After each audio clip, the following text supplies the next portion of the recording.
African American men are 3 times more likely to experience homelessness than white Americans. When winter hits, many find themselves sleeping in cars where temperatures can drop well below freezing. The medical textbooks say this should kill them quickly. Core temperature drops dangerously. Organs start failing one by one, but thousands make it through brutal winters, using techniques passed down through parking lots and shelter lines across the country. No heaters, no generators, no fancy survival equipment, just hard-won knowledge about heat, timing, metabolism, and the remarkable capabilities of the human body itself. Here is the thing about sleeping in a car during winter. Glass is a traitor.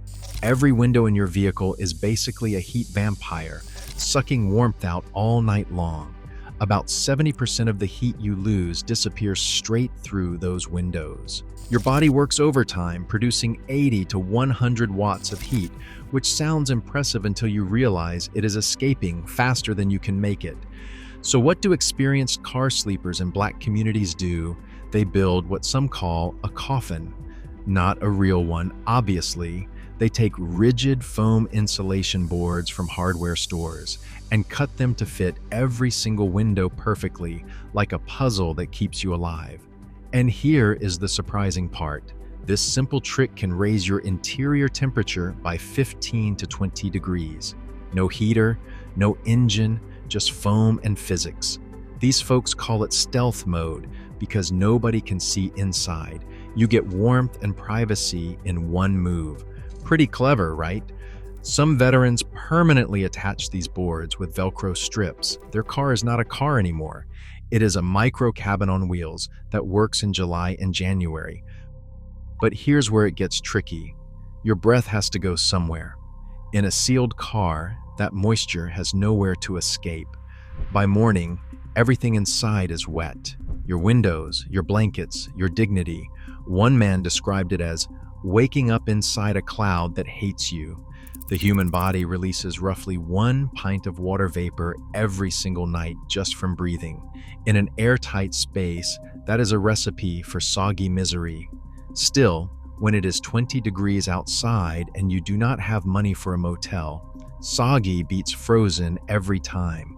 Some car sleepers get creative with this setup. They leave one tiny corner unsealed for airflow.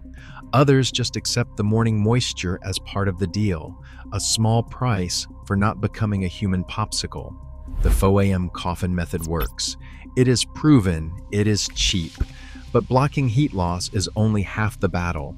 What if you could actually generate more warmth from the inside? Here is the thing about surviving a freezing night in your car. Insulation only gets you halfway there. The real heat source is you, your own body, and some homeless car sleepers have figured out how to hack their metabolism like it is a programmable furnace. The trick is fat, not carbs, not protein, fat. About 30 to 60 minutes before sleep, experienced car dwellers eat things like peanut butter straight from the jar, hunks of cheese, or canned sardines. Sounds like a weird midnight snack, right? But there is actual science behind it. Digesting fat produces way more body heat than carbs. It is called thermogenesis. Basically, your digestive system works harder to break down fatty foods, and that extra effort generates warmth. You are literally turning your stomach into a space heater. Now here is where it gets clever. These folks time their fuel load, so peak heat production hits around 2 or 3 in the morning. That is when temperatures drop lowest. And that is when hypothermia sneaks up on people. By eating strategically, they are matching their body's heat output to the coldest window of the night. They get 4 to 6 hours of slow-burning internal warmth from one meal. Not bad for a $2 jar of Skippy. But what about alcohol? It makes you feel warm, does it not? Worst mistake you can make. Alcohol dilates your blood vessels. It brings blood to your skin surface. It feels cozy for about 20 minutes. Then you are radiating heat into the cold air like a broken radiator. People have died thinking whiskey would save them. Military survival training actually teaches this eating for warmth concept. Arctic expeditions have used it for decades. And now it is standard knowledge in car sleeping forums online.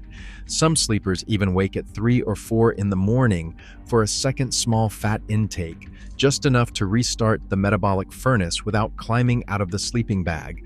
A handful of almonds, a spoonful of coconut oil. Pretty ingenious when you think about it.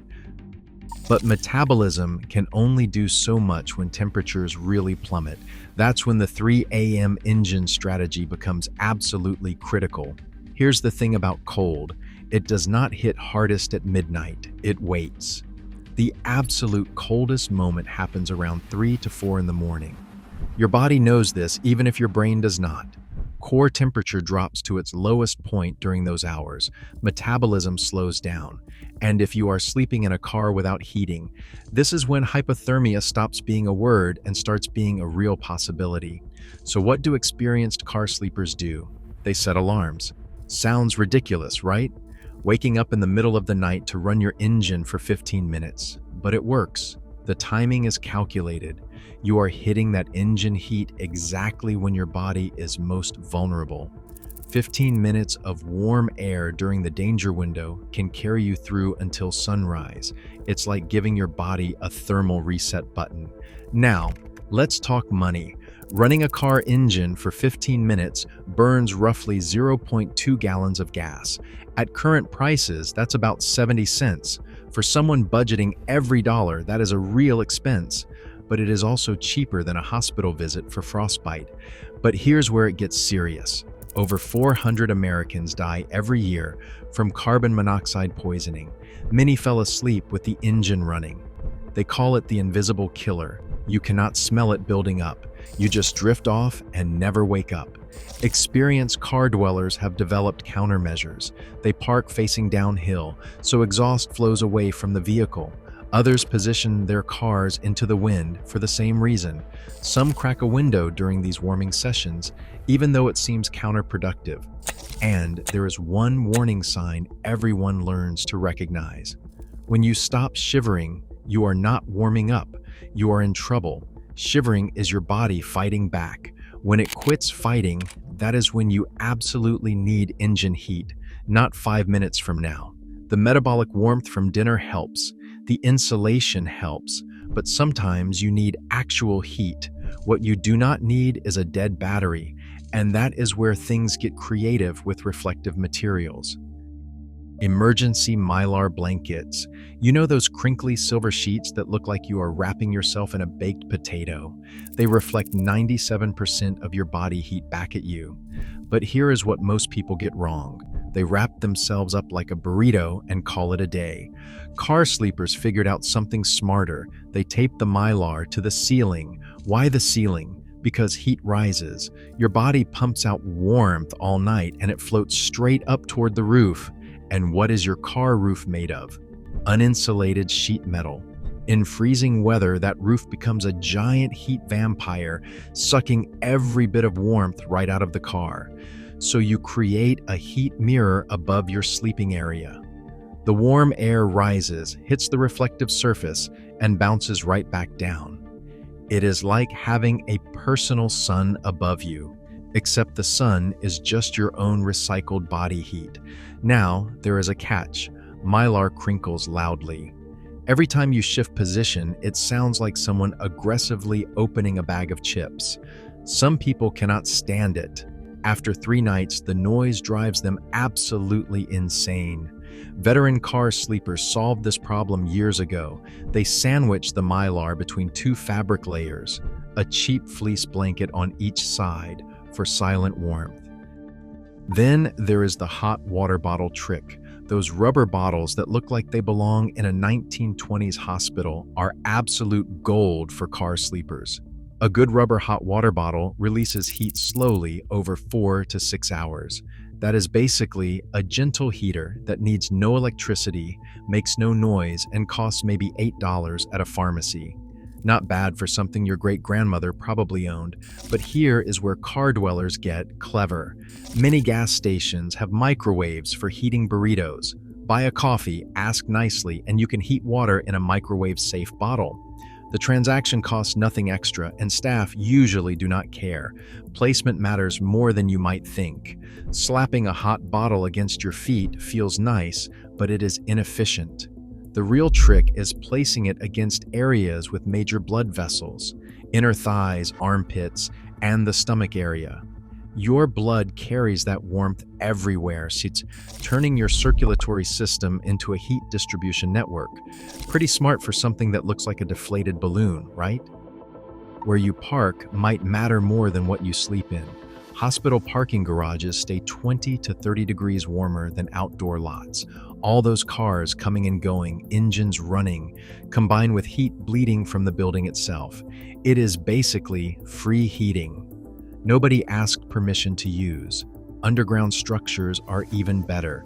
The earth, just a few feet below the surface, stays around 55 degrees year-round. But the favorite trick is parking against a 24-hour laundromat's exterior wall. Those industrial dryers run all night. The building's backside becomes a giant radiator. You are essentially cuddling a warm brick wall without paying for a single load of laundry. Smart car sleepers never get comfortable in one location, though. They rotate between 3 or 4 safe spots throughout the week. Monday at the hospital, Wednesday behind the laundromat, Friday in the Walmart lot. Why bother? Because humans are pattern recognition machines. Security guards notice, neighbors notice. That concerned citizen who calls the police definitely notices. Staying invisible means staying unpredictable. Some veterans keep mental maps of every tolerant location within a 20-mile radius.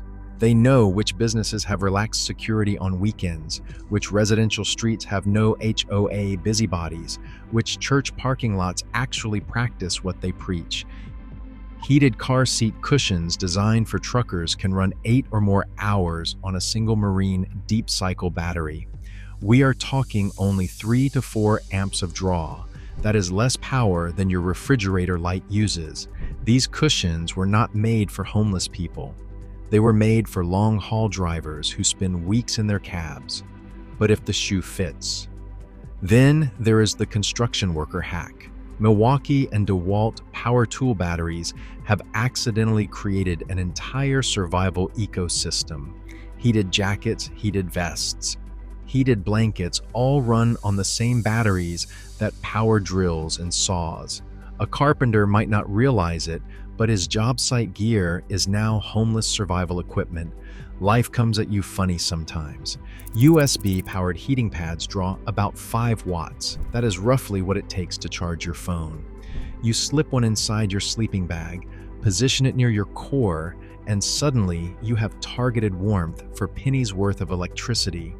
It is like having a heating pad at the doctor's office, except your office is a 2004 Honda Civic. And here is the part nobody talks about. Where do you recharge all this stuff? Public libraries. Car sleepers spend hours during the day reading while their batteries quietly fill up at the outlet under the desk. Free electricity, free warmth, and you might accidentally learn something while you are at it. But all this electrical wizardry creates one massive problem. The more sealed up and warm your car gets, the more moisture builds up inside. Moisture is where things get dangerous. Every night, a sleeping person exhales roughly 1 pint of water vapor. Trap that moisture inside a sealed car with no ventilation, and by morning, you are waking up in an ice cave. Frost covers the inside of every window. Your sleeping bag feels damp. Here is the real problem. Wet insulation loses up to 40% of its warming ability.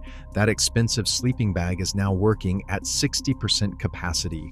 Experienced car sleepers hoard silica gel packets like they are gold bars. Those little pouches from shoe boxes, beef jerky bags, electronics packaging, pure treasure. Some folks collect dozens of them, scatter them throughout the car, and rotate them out when they are saturated. Then there is the survival crack technique. You crack a window exactly 1/4 inch, just enough airflow to prevent condensation, but not enough to lose serious heat. It sounds counterintuitive, letting cold air in to stay warm, but it works.